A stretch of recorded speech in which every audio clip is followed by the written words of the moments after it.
You can also, there's a whole bunch of menu choices. In regular time display mode, pressing to the left enters the menu mode.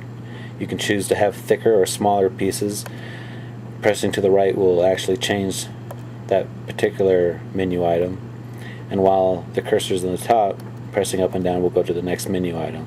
This one is the custom character display. You can either use 2 custom characters for the piece and 6 for the rubble, or you can use 4 for the piece and 4 for the rubble. You can set the number of minutes you want each snooze cycle to be. I like 7.5 minutes, so I set it to 7 minutes and 30 seconds. You can also set the number of times you want snooze to repeat until you are forced to wake up and turn it off. And you can set it for 0 if you don't like to snooze at all. The very first time it goes off, you will simply have to play Tetris until you're done. Or you can set it to a number as high as 255, which is over a day, depending on how long your snooze interval is. So it can go pretty much for infinity if that's how you like. I like 2 repeats before I have to wake up. The snooze time can be absolute or relative. That means in absolute mode, if your snooze time is 7.5 minutes, that will be 7.5 minutes from the time the alarm started to go off, which is actually not normal. Most clocks are more relative, and that means they'll snooze for whatever their time is from the point that you hit the button.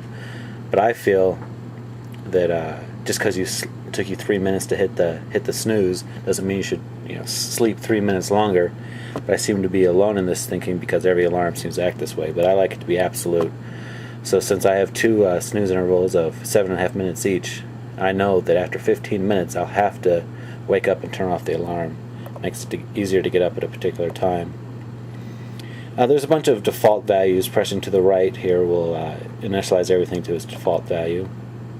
The extras on the main screen, the ones that display AM or PM, which particular alarm is on, and the day of the week, you can turn those on and off for a more cleaner display. Now pressing to the left put you back in regular time display mode. And as you can see, it's just a little bit easier to see without all those extras on there. But I like the extras. Oops.